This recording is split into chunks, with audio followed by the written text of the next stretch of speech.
एक ऐसा नीला कलर का पुष्प होता है, देखो आज छोटा है थोड़ा हमारे हाथ में, ये फूल का बेटा है, ठीक है, पूरा फूल नहीं है, ठीक है, फूल का बेटा है ये छोटा सा। अच्छा दिख रहा है?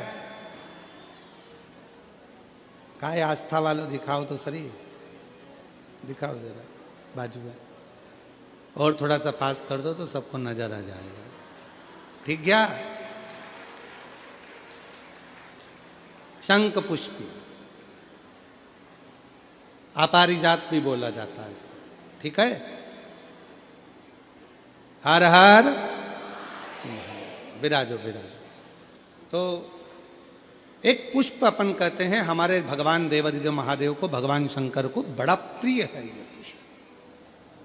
अब किसी से पूछा जाए, आप कह रहे हो कि शंकर भगवान को ये नीला फूल, ये शंख पुष्पी भगवान शिव को इतनी प्रिय क्यों है, भगवान शंकर को इतनी प्रियता क्यों है, कोई से पूछे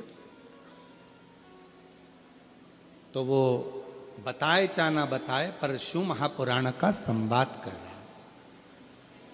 कंठ में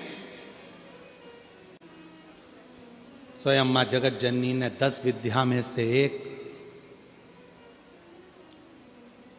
मां को याद किया,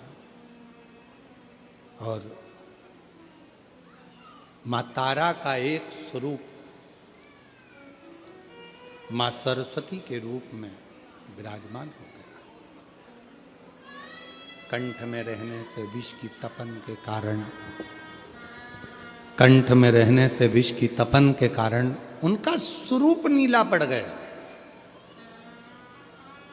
और जब उनका स्वरूप नीला पड़ गया तो भगवान देवादिदेव महादेव ने कहा, सुनो पार्वती, संसार के लोग, भूमंडल में रहने वाला यदि कोई भी मानव जिसकी विवेकता, बुद्धि, विचार, सोच, ज्ञान थोड़ा सा भी अगर उसमें कम है तो वो नील सरस्वती का यदि आवाहन करे, मां नील सरस्वती स्तोत्र का पाठ करे, मां नील सरस्वती की स्मरण करे, तो उसकी विवेक, उसकी बुद्धि तीव्र होती है, श्रेष्ठ होती है। और सुनो पार्वती, यदि मान लो कोई मान नील सरस्वती का स्तोत्र का पाठ नहीं कर पाए, आराधना नहीं कर पाए, साधना नहीं कर पाए, स्मरण ना कर पाए, अगर कोई बच्चा एक शंख पुष्पी पुष्प को समर्पित कर कर जलाधारी पर, और 1 लोटा जल यदि वो समर्पित करता है और उस जल का आचमन कोई बच्चा नित्य प्रति करता है, तो वो बच्चा धीरे धीरे विद्वत्ता धारण करता ही जाता है। जो याद करता है वो भूलता नहीं। ये मां नील सरस्वती की कथा है। 2 सरस्वती का दर्शन आपको और हमको होता है, 2 सरस्वती का स्मरण आप और हम करते हैं। एक सरस्वती जो स्वयं श्वेत वस्त्र धारण करी है, हंस पर बैठी हैं और बड़े आनंद के साथ में मां सरस्वती का सुंदर स्वरूप है, पर एक सरस्वती ऐसी हैं जो नीला उनका स्वरूप है, और नील सरस्वती के रूप में उनकी पूजन होती है। मां नील सरस्वती। महाराज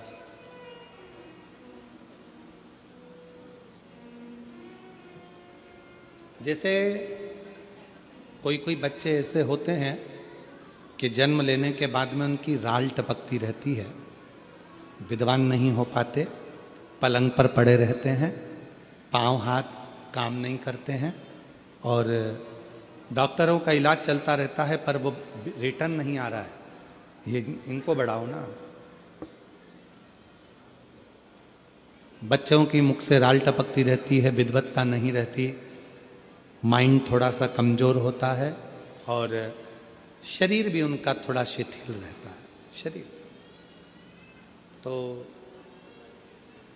कई लोग कह देते हैं कि ये बच्चा थोड़ा जल्दी जन्म ले लिया इसलिए ऐसा हो गया, प्रीमेच्योर हो गया, ऐसा हो गया, वैसा हो गया। दवाइयाँ भी चलती हैं, इलाज भी चलता है, पर उसका कोई लाभ नहीं मिल पाता, और वो बच्चा पलंग पर पड़ा रहता है, राल टपकती रहती है, बुद्धि काम नहीं करती। छोटे छोटे भले वो 20 साल का हो गया, पर 8-10 साल के बच्चों जैसी उसमें विवेकता होती है, बुद्धि होती है। मेरा निवेदन है उन माताओं से, थोड़ी मेहनत आपको करना पड़ेगी उस बच्चे के लिए। अष्टमी, नवमी और चतुर्दशी 3 तिथियां पकड़ कर रखना। कौन कौन सी? जम के बोलो। अष्टमी, नवमी, चतुर्दशी। ये 3 तिथियां ऐसी हैं, चतुर्दशी अमावस्या की भी और चतुर्दशी पूर्णिमा की।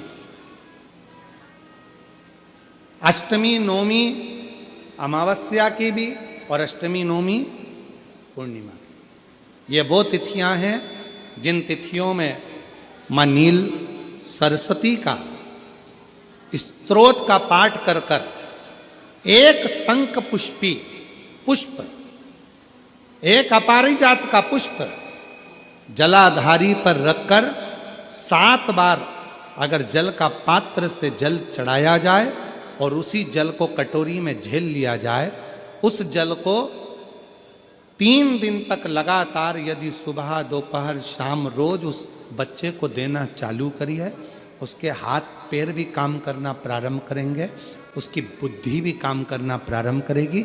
जो वो पलंग पर पड़े पड़े राल टपकाता रहता है, उसको लोग कहते हैं कि 18 साल का हो गया और दिमाग केवल 10 साल का है, 5 साल का है, उसमें धीरे धीरे बुद्धि प्रबल होना प्रारंभ हो जाएगी और वो भी एक दिन कार्य करना प्रारंभ कर देगा। जिसको प्रीमेच्योर बच्चे भी कहते हैं। लोग कहते हैं ये बच्चा जल्दी हो गया था, ये बच्चा बीमार पड़ गया था, बचपन में इसको कोई इंजेक्शन ऐसा लग गया था, बचपन में ऐसा हो गया था, बचपन में वैसा हो गया था, गर्भाशय का जल उसके मुख में चले गया था, तो ये बच्चे की ऐसी गति हो रही है। उस बच्चे के लिए अगर आपके आसपास के क्षेत्र में भी कोई बच्चा ऐसा है तो उसको मां नील सरस्वती का स्मरण जरूर कराएं। और अगर आप लोगों के पास में मां नील सरस्वती का स्तोत्र का पाठ ना मिले तो प्रयास करिएगा, मोबाइल पर सर्च कर कर मां नील सरस्वती का स्तोत्र भी निकाल सकते हो। बाजार में से गीता प्रेस गोरखपुर की किताब में भी ला सकते हो, पढ़ भी सकते हो, घर में उसका स्तोत्र का पाठ भी कर सकते हो। मां नील सरस्वती स्तोत्र का स्मरण और बड़े भाव के साथ करें स्मरण।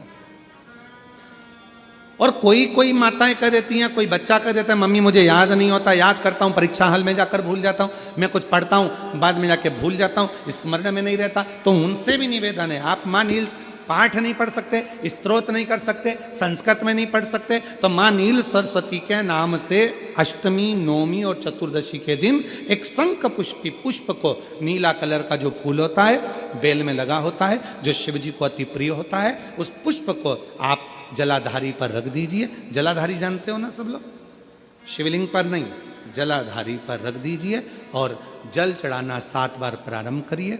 बाबा देव अधिदेव महादेव आपको याददाश्ता में प्रवर करेगा। परीक्षा हॉल में जितना तुम याद कर कर गए हो, अच्छी मेहनत कर कर गए हो, तो भूलोगे नहीं, तुम्हारी बुद्धि तीव्र होती चली जाएगी, प्रबल होती चली।